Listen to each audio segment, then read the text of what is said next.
ஜெய் பீம்.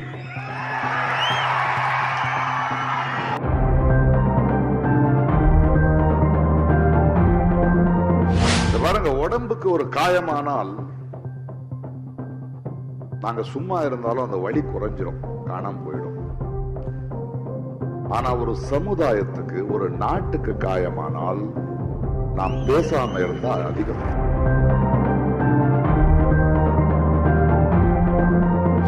ஒரு மேடி ஏத்திய மக்களுக்கு, ஒரு சமுதாயத்துக்கு ஒரு பிரச்சனையா இருக்கும் போது, ஒரு கலைஞன் கோழையாயிட்டா ஒரு சமுதாயம் கோழையாயிடும். 10 வருஷத்துல இருந்து தான் பேசிக்கிட்டு இருக்கேன். 9 வருஷத்துல இருந்தா இந்த மன்னரை நான் எதிர்த்துட்டு இருக்கேன். இப்ப எல்லாம் மன்னர்ன்னு சொல்ல முடியாதுப்பா, மன்னிக்கணும். அவர்தான் தெய்வ குழந்தை ஆயிட்டாரு.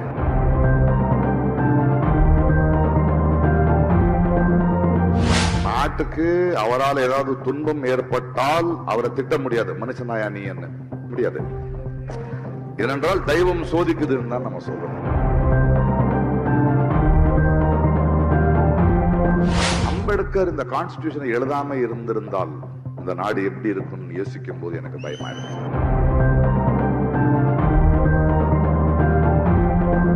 மக்களோட ஸ்பர்சம் தெரியாதவன், அந்த மனம் தெரியாதவன், அந்த வேர்வையை தொடாதவனுக்கு எப்பவாவது புரியுமா அவனுக்கு? அவன் தெய்வ மகன் கிடையாது, டெஸ்ட் டியூப் பேபி அவன்.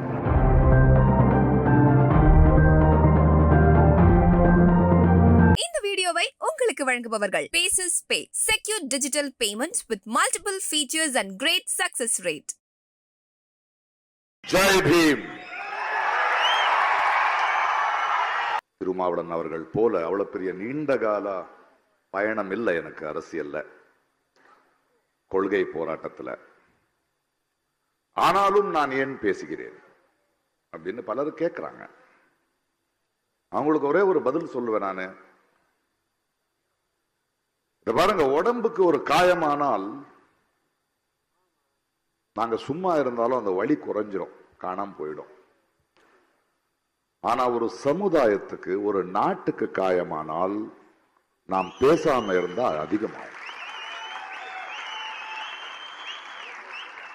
நான் ஒரு கலைஞன் தான், ஆனா என்னோட திறமையால நான் கலைஞன் ஆகவில்லை. என்னை விட திறமைசாலிகள் அதிகமா இருக்காங்க. அன்னைக்கு இன்னைக்கு ஒரு மேடையில நான் நிக்கிறேன் அப்படின்னா என்னுடைய திறமை மட்டும் இல்லை, அது மக்களோட அன்பு, மக்களோட நம்பிக்கை. ஆக ஒரு மேடி ஏத்திய மக்களுக்கு, ஒரு சமுதாயத்துக்கு ஒரு பிரச்சனையா இருக்கும் போது, ஒரு கலைஞன் கோழையாயிட்டா ஒரு சமுதாயம் கோழையாயிடும். நான் செஞ்சிட்டு இருக்கிறது பெரிய வேலை இல்லை, அது என்னுடைய கடமை, அது என்னுடைய மனசாட்சி.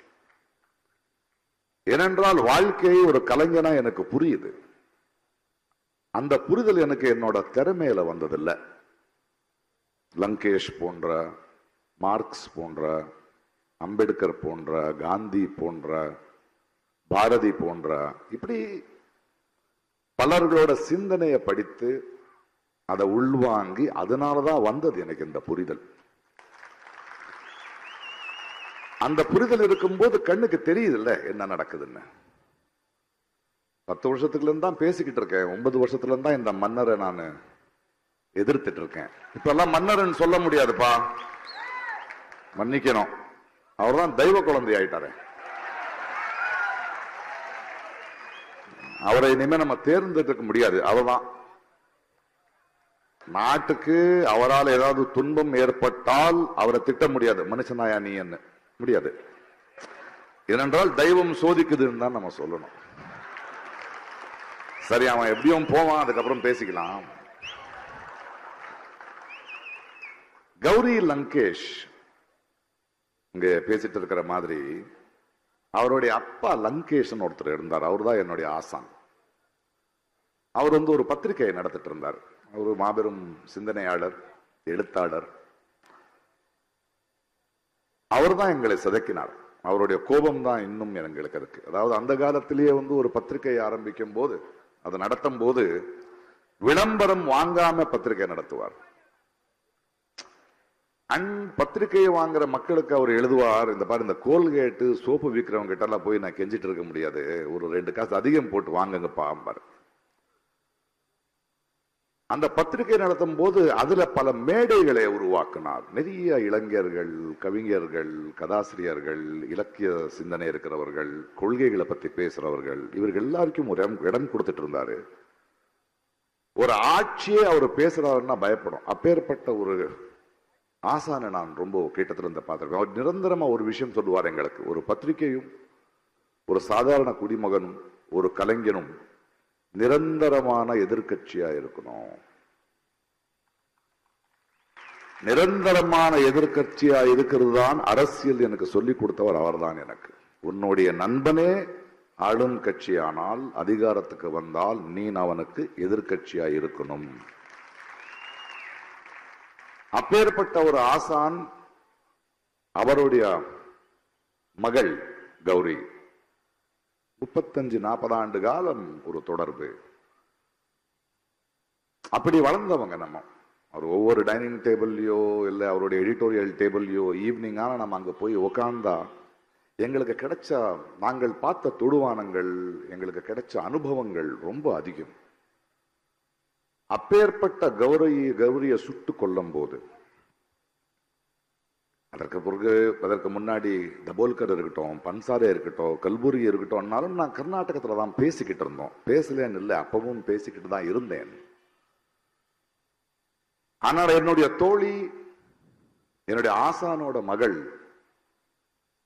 என் வீட்டு வாசல் முன்ன கொல்லப்பட்டால் கௌரி என்ன ஒரு கேள்வி கேட்டாள். அந்த மரணத்துல நீயும் சும்மா இருப்பியா அப்படின்னு. அதனால்தான் அவளை புதைக்கும் போது நான் சொன்னேன், நான் அவளை புதைக்கல, விதைத்தேன். இந்த பாசிசம், இந்த சனாதனத்தோட டெரரிஸ்ட்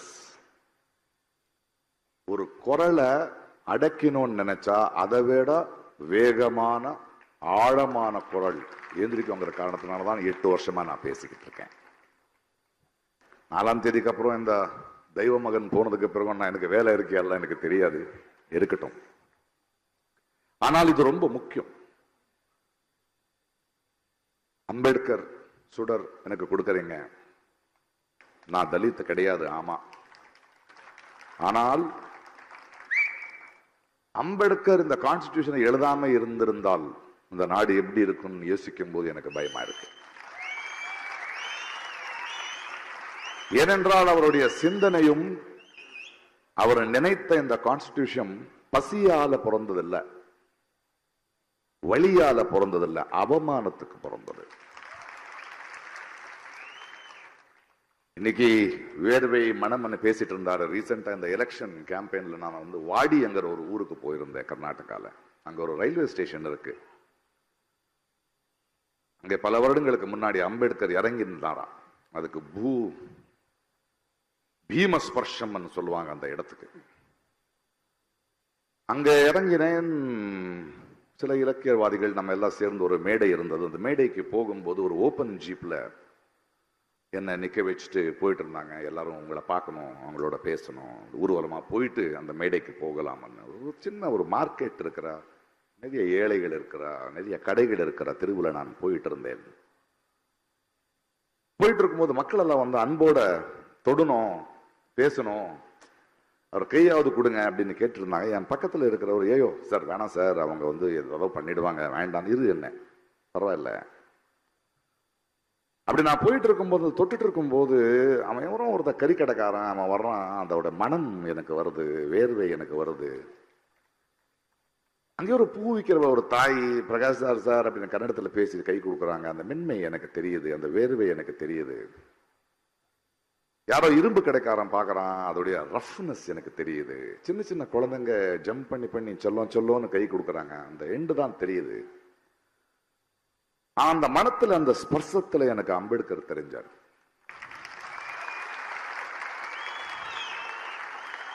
இத பாருங்க, அப்படி பார்க்கும்போது இந்த தெய்வ மகன் மன்னரை நினைச்சேன் நானு.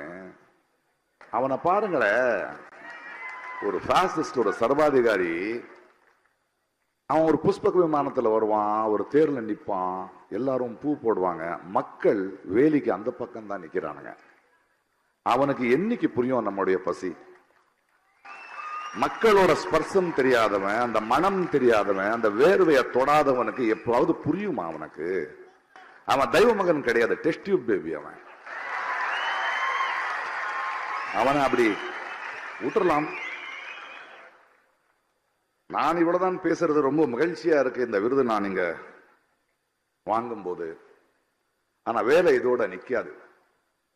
நான் மன்னர் வருவாருங்கிற பயம் எனக்கு இல்ல. அச்சமில்லை, அச்சமில்லை, அச்சமில்லை என்பவன் நான். நம்மளுடைய பயம்தான் அவனோட பலம்.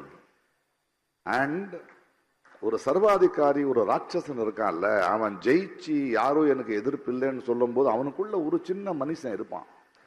ஆனா தோக்குறாங்கிற பயம் வந்த உடனே அவன் ராட்சசன் ஆவான். அந்த நிலைமையிலதான் அவன் இருக்கான் இன்னைக்கு. ஆக நம்ம அதுக்கு தயாராக வேண்டியதா இருக்கு. நம்ம ரொம்ப ஜெயிச்சுட்டோங்கிறது இல்ல, வெற்றி இல்லை. ஏன்னா இந்த 10 வருடங்கள் காலமா அவன் எங்கெங்க விதைய வெற்றிருக்கான் இல்லையா. இன்னைக்கு ஒரு சுப்ரீம் கோர்ட் ஒரு கோர்ட் ஜட்ஜு நான் RSSல இருந்து வந்தவன் சொல்றதுக்கு பெருமையா இருக்குன்னு ரிட்டையர்மெண்ட்ல சொல்றான்னா, இது வரைக்கும் அவன் கொடுத்த முடிவுகள் எப்படி இருக்கும் நமக்கு புரியாதா? இது ஒரு நிரந்தரமான போராட்டம் இருக்கு. இது இந்த மோதி போடுற ஆணைகள் இவனும் வந்தான், ஹிட்லர்ல இருந்து வந்துகிட்டு இருக்கான். இவங்களுக்கு வாழ்ந்த சரித்திரமே கிடையாது. மனித நேயமோ இயற்கையோ இப்பேற்பட்ட ஆளுங்களை ஜீரணிக்க முடியாது. அவங்க மீண்டும் மீண்டும் அப்பப்போ வருவாங்க போவாங்க. ஆனா போகும்போது அவங்க விடுற காயங்கள் இருக்கு இல்லையா, அதுல இருந்து மறுபடியும் மீண்டு வர்றதுக்கு டைம் ஆகும். மீண்டும் அவன் வராம இருக்கிறதுக்கு நம்ம முயற்சி எடுக்கணும். அதுக்காக நான் என்ன சொல்றேன், இன்னைக்கு ஒரு அம்பேத்கரை பத்தி பேசுறோம், பெரியாரை பத்தி பேசுறோம். சும்மா பேசினா புரியாது. அம்பேத்கர் ஏழை, ஆமா. தலித், ஆமா. And he was a great thinker. He was the most well-read person. அம்பேத்கரை படிக்கணும். ஏனென்றால் அம்பேத்கர் கான்ஸ்டிடியூஷன் எழுதினது பிறகு அவரே சொல்றாரு, என்னுடைய எண்ணம் கரெக்டா இருக்கு, இது உண்மையாகுமா இல்லையான்னு எனக்கு தெரியாதுங்கிறார். அதற்கு காரணம் அடுத்த வர தலைமுறை ஒரு மார்க்ஸையோ ஒரு அம்பேத்கரையோ ஒரு காந்தியோ படிக்கிறாங்களா இல்லையான்னு தெரியாதுங்கிறது நேரடியா சொல்றாங்க. அது படிக்காதவங்க தான் உட்கார்ந்துகிட்டு இருக்கோம். தே ஆர் நாட், நம்மளுக்கு அவர்கள் சூப்பர் ஸ்டாருங்க கிடையாது, நாங்க படிக்க வேண்டியது. பிகாஸ் அதுக்கு பின்னாடி அந்த அவமானத்தையும் தாண்டி அவங்க படிச்ச படிப்பு, அவங்க பார்த்த தொடுவானங்கள், அதையும் நம்மளும் பார்க்கணும். அப்போதான் இந்த என்ன இந்த சனாதனம் இருக்கோ, இந்த பாசிசம் இருக்கோ, அது வேரோட நம்ம எடுக்க முடியும். இவங்களுக்கு என்ன சொல்லணும்னு அதை பாருங்க. ஒரு தனி மதனுக்கு கட்டறிவுல கட்டாயிடுச்சுன்னா அது அவன தனிப்பட்ட மனிதனோட வழி. ஆனா ஏகலவ்யனோட கட்டவிரல் எடுத்துட்டு போனா அது சமுதாயத்தின் வழி. மெஜாரிட்டின்னு சொல்றாங்கல்ல, மெஜாரிட்டியோட பொறுப்பே மைனாரிட்டிய பாத்துக்கிறது இல்லையா? இது தொடர்ந்த போராட்டம் ஆயிட்டே போகணும். இது வரைக்கும் நம்ம தொடர்ந்து போராட மாட்டோமோ? ஏன்னா இது வாழ்வின் முறையா இருக்கணும். நம்ம நிரந்தர எதிர்கட்சியா பண்ணிக்கிட்டே இருக்கணும். ஏன்னா இது இவ்வளவு சீக்கிரம் போகிற விஷயம் கிடையாது. அரசியல்வாதிங்க, அரசியல் கட்சிகள் வரும் போகும். 5 வருஷத்துக்கு ஒரு முறை. நாம தான் பர்மனன்ட். அரசியல்ல எதிர்கட்சி ஜெயிக்காது, ஆளுங்கட்சி தான் தோத்து போவோம். சரியானவனை நம்ம தேர்ந்தெடுத்தா மக்கள் தான் ஜெயிப்பாங்க, தேர்ந்தெடுக்கலன்னா மக்கள் தான் தோத்து போவாங்க. அதை நம்ம உணரணும். இந்த வாட்டி அவர் தெய்வமானவனானதுனால ஜோலா எடுத்துக்கிட்டு எங்கேயோ போட்டோம், அது இல்லை. ஆனால் இந்த 10 ஆண்டுகளாக நம்ம அனுபவிச்ச வழி இருக்குல்ல, அவமானம் இருக்குல்ல, ஒரு பயம் இருக்குல்ல, ஒரு ஆதங்கத்துக்காக அடுத்த 5 வருஷம், அடுத்த 10 வருஷம் இவங்க மீண்டும் வர முடியாத அளவுக்கு நம்ம செயல்ல இறங்க வேண்டியதா இருக்கு. 70 ஆண்டுகள் ஆயிடுச்சு, 70 ஆண்டுக்கு மேலே ஆயிடுச்சு நம்ம அம்பேத்கர் கான்ஸ்டிடியூஷன் எழுத. இன்னைக்கு கூட மக்கள் ஓட்டு போடும்போது ஒரு பிரதமரை தேர்ந்தெடுக்க ஓட்டு போடுறதுக்கு அவங்களுக்கு உரிமை இல்லைங்கிறதே தெரியாம உட்காந்துக்கிட்டு இருக்காங்க. ஒரு முதலமைச்சரை தேர்ந்தெடுக்கிற உரிமை இல்லை. நம்மளுடைய ஒரு பிரதிநிதி, எங்களுடைய குரலை பேசுறவன் பார்லிமெண்ட்டுக்கு போகணும். 530 பேர் தான் இருக்காங்க. இது வரைக்கும் நம்ம தொகுதிகளை நமக்கு தெரிஞ்சவனாயவன், நம்மளுடைய வழி தெரியுமா, நம்மளுடைய மொழி தெரியுமா, நம்மளுடைய வேர்வே தெரியுமான்னு தெரிஞ்சவங்க நீங்க தேர்ந்தெடுக்கணும். அதை விட்டுட்டு ஒரு ஃபுட்பால் மேட்ச் பார்க்குற மாதிரி எடுத்துட்டோம்னா அப்படிதான் வச்சிருக்கானுங்க இவனை. அப்பதான் இவங்க பிழைக்க முடியும். ஆனா மக்களுக்குள்ள அடுத்த 5 வருஷமோ 10 ஆண்டுமோ நான் வாழ்க்கை முழுக்க அதுதான் பண்ண போறேன். எனக்கு அதுதான் வேலை. எனக்கு இது வேலை இல்லை. வரும்போது இன்னைக்கு வந்து ஒரு 3 பத்திரிகையாளர்கள் என்ன மீட் பண்ணிருந்தாங்க. நேஷனல் கேரவன் அந்த மேக்சின். நீங்க ஏன் தேர்தல் அரசியலுக்கு வர மாட்டீங்க? சேர்க்க மாட்டாங்கம்மா அப்படின்னு. அரசியலுக்கு யாராவது வரலாம், யாராவது உள்ள வர முடியாது. பிரகாஷ் ராஜ் இப்படி பேசுற வரைக்கும் நான் அவங்களுடைய செல்லம். தேர்தல் அரசியலுக்கு வந்தா என்ன உள்ள விட மாட்டாங்க, அது எனக்கு தெரியும். ஆனா மக்களான நமக்கு அவங்களுடைய பலசாலிங்க. நம்ம அம்பேத்கர் எழுதின கான்ஸ்டிடியூஷன்ல பவர்ங்கிறது மேலிருந்து கீழே இல்ல, கீழிருந்து மேல. அந்த சக்தியை நம்ம உணர வேண்டியதா இருக்கு. இது நம் வாழ்வின் முறையா இருக்க வேண்டிய, அடுத்த தலைமுறைக்கு நம்ம கொடுக்க வேண்டியது இதுதான். அந்த ஒரு பயணத்துல நான் நிரந்தரமான எதிர்க்கட்சியா இருப்பேன். நான் உங்களோட இருப்பேன், மக்கள் குரலா இருப்பேன். இன்னைக்கு கொடுத்த இந்த விருந்துக்கு நான் தலை வணங்குகிறேன். இதை நான் வந்து கௌரி சார்பாக வாங்கிக்கிறேன். நன்றி. இந்த வீடியோ உங்களுக்கு பிடிச்சிருந்தா லைக் பண்ணுங்க, ஷேர் பண்ணுங்க, கமெண்ட் பண்ணுங்க. மறக்காம OH தமிழ் சேனலுக்கு சப்ஸ்கிரைப் பண்ணுங்க.